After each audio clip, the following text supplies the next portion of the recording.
السلام عليكم ورحمة الله وبركاته. نكمل قصتنا. حب في زمن النظام ويا البابت الخامس عشر. من حكالي بعد على قصته ويا زوجته ارتاحيت وتأكدت انه هو ما يحب وبعد ويحبني ويحبني الي وبس. اسعد ايام عشتها وياه بذيك الفترة. حسيت براحة وامان وسعادة، بس ابني هو اللي منقص علي سعادتي. اتمنى اشوفه واحضنه وارجع لاحضاني، بس صعب.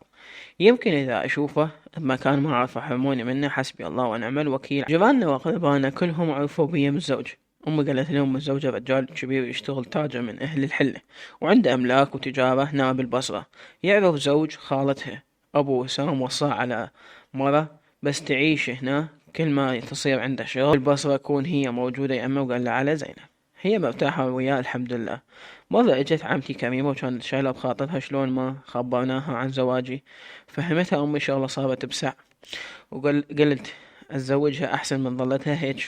وهو خوش رجال ومريحة وما داخله محتاجة وما خالها محتاجة شي. كريمة مبين عليها راحة زنوبة وموردة، وصارت تخبر حبيبتي الله يسعدك ويهنيك. أنا ابتسمت إلها وهي إلها وبستها.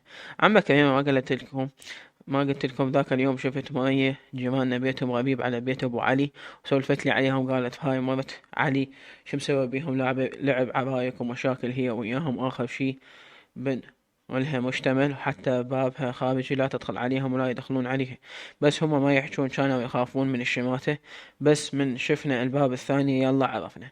وهاي اخت الثانية تزوجت بغت بس كبيرة. امي وحسوني منه الى عمه، حسوني ينبي بيته وعمته هم جاي يربوه، إلا أبوه ما يدري عنه شي. قمت من يوم ما تحملت خنقتني العبا على ابني، ظليت أبكي وعلى حاله علي وعلى حاله، ما عندي وسيلة غير الدعاء الله يرده إلي. ومرت الأيام والتهيت ويا رائد مثل الطفل المدلل بين يديه. 3 أيام اللي أعيش بيها وياه أنسى بيها همي وكله، وأنسى العالم اللي عايشة بيه. أعيش بعالمه هو وبس. كنت أتعمد أزعل عليه حتى يجي يصالحني بطريقته الخاصة. صار وياي شخص ثاني غير اللي كنت أعرف. صار كل شي بحياتي. كل ما أصلي أندعي ربي يحميه وما يحرمني منه. يوم بدأ العام الدراسي الجديد سنة 1999، مصطفى صار بالسادس ومرتضى بالخامس. طلبت من رائد أقدم على دراسة خارجي ما دام مصطفى هو بالسادس أدرس وياه، ووافق وشجعني وقال لي أي درس تحسينه صعب عليك بس قولي أخليك مدرس يدرسك. وبديت أدرس وأخوي مصطفى يساعدني. يوم من الأيام بعد ما إجا رائد علي خلصت وياه أيام العسل. ثالث يوم حضرت جنطتي وقاعدة بالحديقة منتظرة أبو عبد الله يجي. اندقت الباب، أنا رحت أفتح الباب وإذا أشوف مرة عمرها 65، كانت لابسة سترة وتنورة وشال شامرته على شعرها، يعني مرتبة. السلام عليكم، وين رائد جوه؟ أنا ضليت متمت ما أعرف شرد عليه. لا عيني مو بيت رائد هذا، هاي شبيش تصيحي لرائد؟ لا خال انت متوهمة يا رائد، هذا غلطانة بالعنوان. فالاثناء اجا ابو عبد الله هو هم متفاجئ. ام خالد ابنها الكبير. ها ابو عبد الله شو هالصدفة جابك هنا؟ ظلوا ابو عبد الله صافن ما يعرف شو يقول. انا لهسه ما عرفت هي منو. قالت هسه شنو اظل واقفة بالباب؟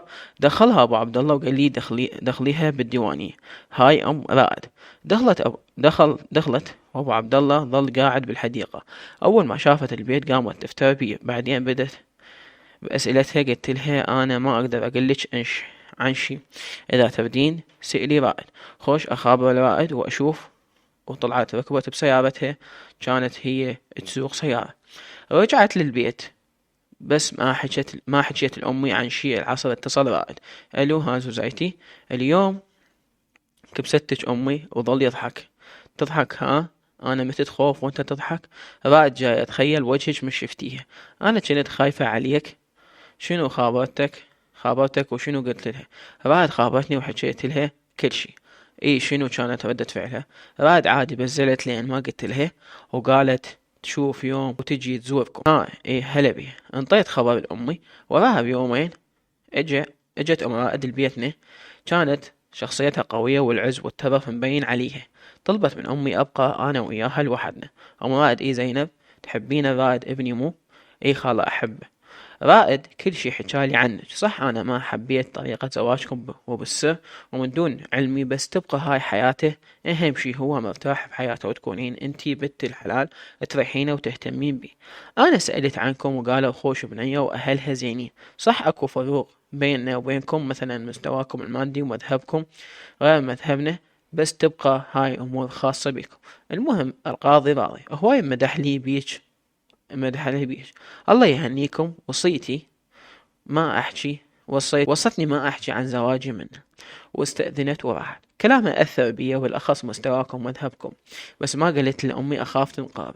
المهم كانت بين فترة وفترة تتصل علي، ومن اجى رائد للبصرة عزمها على غدا، اجت هي وياها، كنت مسوية دولمة، ورائد قال لي راح اشوي سمك. غدينا وكملنا. رائد راح نام بالغرفة وبدت تعلق على كل شي، هذا ليش وهذا شنو، احسها ما مقتنعة بي ومتى استغربت. بس انا قلت لازم اكبسها. بس شلون خالة وجهك بيه هواي شعر وحواجبك ما مرتبات وشعرك طالع شيب، ايش عجب هيك هاملة نفسك وانتي حلوة ما شاء الله. اما ادي بالفعل اريد اروح للصالون فد يوم، ارفع ليش ترحين الحلاقة وانا موجودة يمك، وما ادري شنو تعرفين. اي كل شي اعرف اليوم، والا اطلعك عروس اخلي ابو رائد يطيح صفع.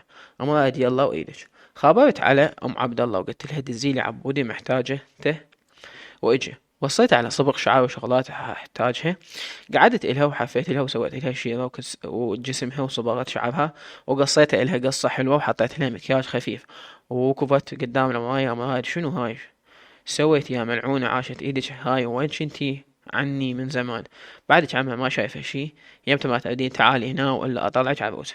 اما بعد يما من سوالفش. رائد كان نايم قاعد وشافها ظل يفركه بعيونه.